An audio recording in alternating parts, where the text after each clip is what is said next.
Балар математика пәні 52-ші сабақ. Өзіңді тексер. Мен өзімнің жетістіктерімді тексеремін.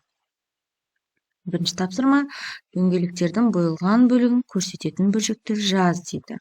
Қараймыз. Дөңгелек 4 бөлікке бөлінген, соның 3 бөлігі боялған. Ендеше 4-тен 3 деп жазайық. Дөңгелек 5-ке бөлінген, оның 2 бөлігі боялған. Ендеше 5-тен 2 деп жазамыз. Дөңгелек 6 бөлікке бөлінген, 2 бөлігі боялған. 6-тан 2 деп жазамыз. Дөңгелек 9 бөлікке бөлінген, 3 бөлігі боялған. Ендеше 9-дан 3 деп жазамыз. Дөңгелек 10 бөлікке бөлінген, 6 бөлігі боялған. Ендеше 10-нан 6 деп жазамыз.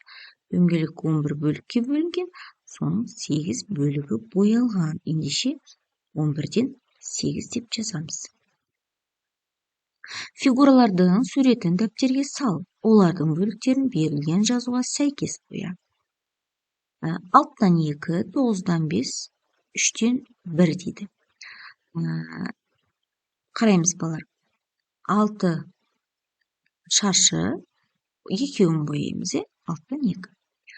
9 шаршы 5-ін бояймыз, 9-дан 5. 3 шаршы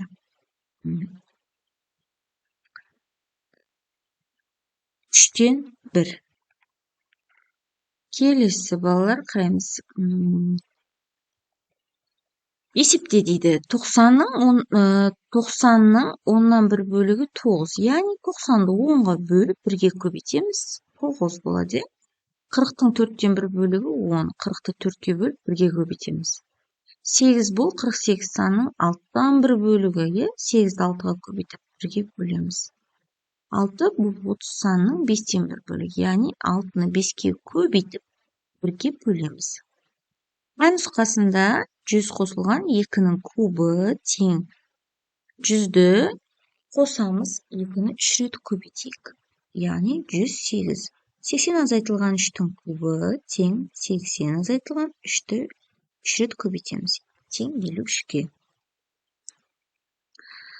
Есептің шартын оқы, есепке дұрыс сызба таңдап, оны шығар дейді. Таспаның ұзындығы 10 метр, оның 5-тен 1 бөлігі қиып алынды.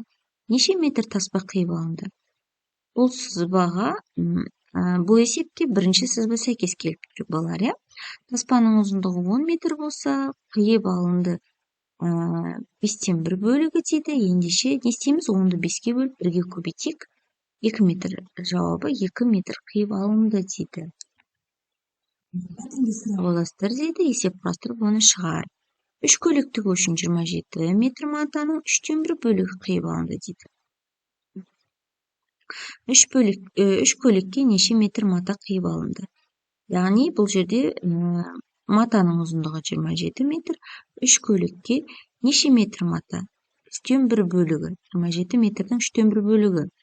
Яғни 27-ні 3-ке бөліп 1-ге көбейтеміз. 3 көлік матаға 9 метр мата қиып алынған екен. Нұсқасында 3 көліктігі үшін 9 метр мата қажет, 21 метр матадан неше көлік тігуге болады? Яғни 3 көлікке 9 метр болса, 21 метрге неше көлік тігуге болады? 9-ді 3-ке бөлеміз. 3 метр мата 1 көлікке кетеді. Енді 21-ді 3-ке бөлсек 7. Яғни 21 метр матадан 7 көлік тігуге болады екен. Оқушы есеп шығарды, боялған ұяшық дұрыс толтырылған ба? Тексер дейді. Бір жәшіктің массасы бірдей, саны. Біреуінде 5 жәшік, біреуінде 7 жәшік. 5 жәшікте 30 килограмм, жалпы массасы 7 жәшікте неше килограмм? Балар 30-ды 5-ке бөліп 7-ге көбейтеміз, 42 килограмм. Екінші кестеде бағасы бірдей, сан 6 дәптер 54 теңге, 8 дәптер 81 теңгеге неше дәптер сатып аламыз? Ол үшін 54-ті 6-ға бөлеміз, 9, 81-ді 9-ға бөлеміз, 9 дәптер. Яғни біз 81 теңгеге 9 дәптер сатып алады екенбіз. Балалар, осымен сабағымыз аяқталды. Алдағы сабақтарымызды жіберіп алған үшін арнамызға тіркеліп қайтуды ұмытпаңдар.